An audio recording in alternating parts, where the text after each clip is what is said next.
Hello everyone, good morning. हम घटना चक्र पूर्वावलोकन डिस्कस कर रहे हैं। टॉपिक है मूल अधिकार। इससे रिलेटेड कुछ क्वेश्चंस हमने कंप्लीट कर लिए और कुछ क्वेश्चंस बाकी है। तो चलिए स्टार्ट करते हैं। 81 क्वेश्चन नंबर 81, निम्नलिखित में से कौन एक सुमेलित नहीं है?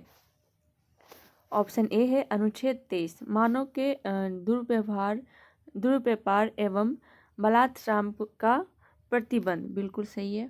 ठीक है, हमसे नहीं पूछा गया है, सुमेलित नहीं पूछा गया है। अनुच्छेद 24, कारखानों आदि में बालकों के नियोजन का प्रतिषेध। बिल्कुल सही है। ऑप्शन सी है अनुच्छेद 26, धार्मिक कार्यों के प्रबंध की स्वतंत्रता। बिल्कुल सही है। नेक्स्ट है अनुच्छेद 29, शिक्षण संस्थानों की स्थापना और प्रशासन करने का अल्पसंख्यक वर्गों का अधिकार। बिल्कुल ये गलत हो जाएगा। ठीक है। अनुच्छेद 29 में अल्पसंख्यकों के हितों के संरक्षण के बारे में उल्लेख किया गया है और शिक्षण संस्थानों की स्थापना और प्रशासन करने का अल्पसंख्यक वर्गों का अधिकार, ये अनुच्छेद 30 में इसका उल्लेख किया गया है। और हमसे पूछा गया है कौन सा सही सुमेलित नहीं है, तो इस तरीके से ऑप्शन डी इसका सही आंसर हो जाएगा। अल्पसंख्यकों को शिक्षा संस्थाओं की स्थापना और प्रशासन का अधिकार अनुच्छेद 30 से प्राप्त होता है, जबकि अनुच्छेद 29 अल्पसंख्यक वर्गों के हितों के संरक्षण से, अनुच्छेद 23 मानव के दुर्व्यवहार एवं बलात्कार के प्रतिबंध से, अनुच्छेद 24 कारखानों आदि में बालकों के नियोजन पर प्रतिबंध से, अनुच्छेद 26 धार्मिक कार्यों के प्रबंध की स्वतंत्रता से और अनुच्छेद 32 संवैधानिक उपचारों का अधिकार से संबंधित है। जबकि अनुच्छेद 31 संपत्ति का अनिवार्य अर्जन से संबंधित था, जिसको 44वें संविधान संशोधन 1978 द्वारा निरसित कर दिया गया है। नेक्स्ट क्वेश्चन है, निम्नलिखित युगों में से कौन सा सही सुमेलित नहीं है? तो ऑप्शन ए है मानव के दुर्व्यवहार, अनुच्छेद 23 मानव के दुर्व्यवहार तथा बलात्कार का प्रतिषेध, अनुच्छेद 23। बिल्कुल सही है ये। अल्पसंख्यक वर्गों के हितों का संरक्षण, अनुच्छेद 29। बिल्कुल सही है। संवैधानिक उपचारों का अधिकार, 32, अनुच्छेद 32। बिल्कुल सही है। नेक्स्ट है शिक्षा संस्थाओं की स्थापना तथा प्रशासन करने का अल्पसंख्यक वर्गों का अधिकार, अनुच्छेद 31। ये बिल्कुल गलत हो जाएगा। शिक्षा संस्थाओं की स्थापना तथा प्रशासन करने का अल्पसंख्यक वर्गों का अधिकार, अनुच्छेद 30 में इसका उल्लेख किया गया है और हमसे सही सुमेलित नहीं है पूछा गया था, तो इस तरीके से ऑप्शन डी इसका सही आंसर हो जाएगा। नेक्स्ट क्वेश्चन है, भारतीय संविधान का कौन सा अनुच्छेद अल्पसंख्यकों को अपनी मनपसंद शिक्षण संस्थाओं को स्थापित एवं संचालित करने के अधिकार को संरक्षण प्रदान करता है? ऑप्शन ए है अनुच्छेद 19, ऑप्शन बी है अनुच्छेद 26, ऑप्शन सी है अनुच्छेद 29, ऑप्शन डी है अनुच्छेद 30। तो इसका सही आंसर होगा ऑप्शन डी, अनुच्छेद 30। भारतीय संविधान के अनुच्छेद 30 के तहत अपनी रुचि की शिक्षा संस्थाओं की स्थापना और प्रशासन करने का अधिकार धर्म या भाषा पर आधारित सभी अल्पसंख्यक वर्गों को प्रदान किया गया है। नेक्स्ट क्वेश्चन है, भारतीय संविधान के निम्नलिखित में से किस अनुच्छेद में यह व्यवस्था की गई है कि सभी अल्पसंख्यकों को अपनी रुचि की शिक्षण संस्थाओं की स्थापना व प्रशासन का अधिकार होगा? ऑप्शन ए है अनुच्छेद 28, ऑप्शन बी है अनुच्छेद 29, ऑप्शन सी है अनुच्छेद 30, ऑप्शन डी है अनुच्छेद 31। तो इसका सही आंसर हो जाएगा ऑप्शन सी, अनुच्छेद 30। नेक्स्ट क्वेश्चन है, नीचे दो कथन दिए गए हैं जिनमें एक को कथन ए तथा दूसरे को कारण आर कहा गया है। कथन ए में है, भारतीय संविधान का अनुच्छेद 30 अल्पसंख्यक वर्ग शब्द को परिभाषित नहीं करता है। कारण आर दिया हुआ है कि संविधान केवल भाषाई और धार्मिक अल्पसंख्यक वर्ग को मान्यता प्रदान करता है। नीचे दिए गए कूटों में से सही उत्तर चुनिए। कूट दिया हुआ है, फर्स्ट है ए और आर दोनों सही है और आर कथन ए की सही व्याख्या है। ऑप्शन बी है ए और आर दोनों सही है परंतु आर कथन ए की सही व्याख्या नहीं है। ऑप्शन सी है ए सही है किंतु आर गलत है। ऑप्शन डी है ए गलत है किंतु आर सही है।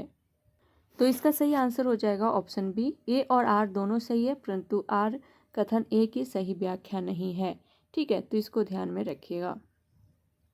भारतीय संविधान के अनुच्छेद 30 फर्स्ट में कहा गया है कि धर्म या भाषा पर आधारित सभी अल्पसंख्यक वर्गों को अपनी रुचि की शिक्षा संस्थाओं की स्थापना और प्रशासन का अधिकार होगा। अनुच्छेद 30(2) के अनुसार शिक्षा संस्थाओं को सहायता देने में राज्य किसी शिक्षा संस्था के विरुद्ध इस आधार पर विभेद नहीं करेगा कि वह धर्म या भाषा पर आधारित किसी अल्पसंख्यक वर्ग के प्रबंध में है। स्पष्टतः अनुच्छेद 30 में अल्पसंख्यक वर्ग शब्द को परिभाषित नहीं किया गया है तथा इसमें भाषाई और धार्मिक अल्पसंख्यक वर्ग को मान्यता प्रदान की गई है। ठीक है, अतः प्रश्नगत कथन और कारण दोनों सही है, परंतु कारण कथन की सही व्याख्या नहीं है। नेक्स्ट क्वेश्चन है, भारतीय संविधान मान्यता देता है। ऑप्शन ए है केवल धार्मिक अल्पसंख्यक को, ऑप्शन बी है केवल भाषाई अल्पसंख्यक को, ऑप्शन सी है धार्मिक और भाषाई अल्पसंख्यक को, और ऑप्शन डी है धार्मिक, भाषाई और निर्जातीय अल्पसंख्यक को। तो इसका सही आंसर हो जाएगा ऑप्शन सी, धार्मिक और भाषाई अल्पसंख्यक को। नेक्स्ट क्वेश्चन है, निम्नलिखित में से किसको संविधान द्वारा मौलिक अधिकारों को लागू करने की शक्ति दी गई है। ऑप्शन ए है भारत के सभी न्यायालयों को, ऑप्शन बी है संसद को, ऑप्शन सी है राष्ट्रपति को, ऑप्शन डी है सर्वोच्च न्यायालय एवं उच्च न्यायालय को। तो इसका सही आंसर हो जाएगा ऑप्शन डी, सर्वोच्च न्यायालय एवं उच्च न्यायालयों को। वस्तुतः संविधान का अनुच्छेद 13 मूल अधिकारों के उल्लंघन के विरुद्ध न्यायालयों को न्यायिक पुनर्विलोकन की शक्ति प्रदान करता है। यह शक्ति उच्चतम न्यायालय अनुच्छेद 32 के तहत तथा उच्च न्यायालयों अनुच्छेद 226 के तहत अपनी इस शक्ति के अधीन उच्चतम न्यायालय एवं उच्च न्यायालय विधानमंडलों द्वारा पारित ऐसे किसी भी अधिनियम को असंवैधानिक घोषित कर सकते हैं जो संविधान के भाग 3 मूल अधिकारों में दिए गए किसी भी उपबंध की असंगति में है। नेक्स्ट क्वेश्चन है, मौलिक अधिकारों का संरक्षक है।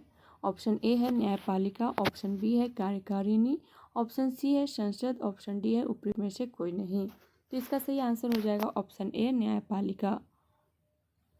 भारतीय संविधान में मौलिक अधिकारों के उल्लंघन के विरुद्ध अनुच्छेद 32 के तहत संवैधानिक उपचारों का अधिकार प्रदान किया गया है।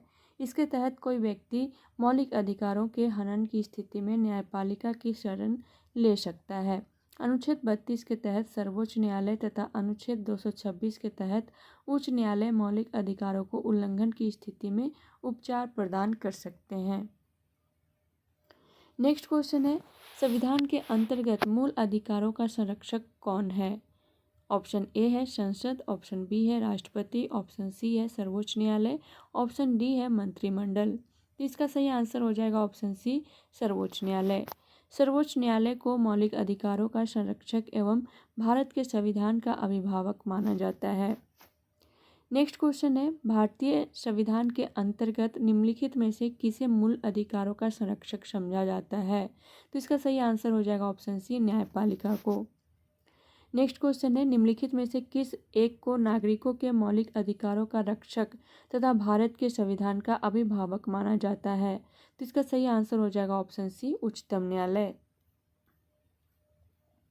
नेक्स्ट क्वेश्चन है, निम्नलिखित कथनों में से कौन सा सही नहीं है। फर्स्ट ऑप्शन है के.एम. मुंशी संविधान का प्रारूप बनाने वाली समिति के एक सदस्य थे, बिल्कुल सही है। सेकंड कथन है संविधान सभा द्वारा भारतीय संविधान स्वीकार किया गया, बिल्कुल सही है। थर्ड है ऑप्शन सी है बलवंत राय मेहता समिति रिपोर्ट 1957 द्वारा पंचायती राज की संस्तुति की गई, बिल्कुल सही है। डी है कि संविधान के अंतर्गत मूल अधिकारों का संरक्षक भारत का राष्ट्रपति है, बिल्कुल गलत है। ठीक है, मूल अधिकारों की संरक्षक न्यायपालिका है, न कि राष्ट्रपति। और हमसे सही नहीं है पूछा गया है, तो इस तरीके से कौन सा सही आंसर क्या हो जाएगा, ऑप्शन डी। नेक्स्ट क्वेश्चन है, निम्नलिखित में से कौन से अधिकार भारतीय संविधान के अनुच्छेद 32 के अंतर्गत प्रवर्तित किए जा सकते हैं। तो इसका सही आंसर हो जाएगा ऑप्शन बी, मौलिक अधिकार। मौलिक अधिकार भारतीय संविधान के अनुच्छेद 32 के अंतर्गत उच्चतम न्यायालय द्वारा प्रवर्तित कराए जा सकते हैं। यह अनुच्छेद मौलिक अधिकारों को प्रवर्तित कराने के लिए संवैधानिक उपचारों का प्रावधान करता है। नेक्स्ट क्वेश्चन है, निम्नलिखित में से किस एक अधिकार को डॉक्टर B.R. अम्बेडकर द्वारा संविधान की आत्मा कहा गया है? तो इसका सही आंसर हो जाएगा ऑप्शन डी, संवैधानिक उपचार का अधिकार। Doctor B.R. अम्बेडकर ने अनुच्छेद 32 अर्थात संवैधानिक उपचारों के अधिकार को संविधान की आत्मा कहा है। उनका कथन है, यदि मुझसे पूछा जाए कि संविधान में कौन सा विशेष अनुच्छेद सबसे महत्वपूर्ण है जिसके बिना यह संविधान शून्य हो जाएगा, तो मैं इसके सिवाय किसी दूसरे अनुच्छेद का नाम नहीं लूँगा। यह संविधान की आत्मा है। यहाँ यह तथ्य उल्लेखनीय है कि संविधान की उद्देशिका को भी संविधान की आत्मा माना गया है। संविधान का अनुच्छेद 32 संवैधानिक उपचार का अधिकार प्रदान करता है। इसका उद्देश्य मूल अधिकारों के संरक्षण हेतु गारंटी तथा प्रभावी, सुलभ और संज्ञेय उपचारों की व्यवस्था करना है। नेक्स्ट क्वेश्चन है, निम्नलिखित कथनों पर विचार कीजिए।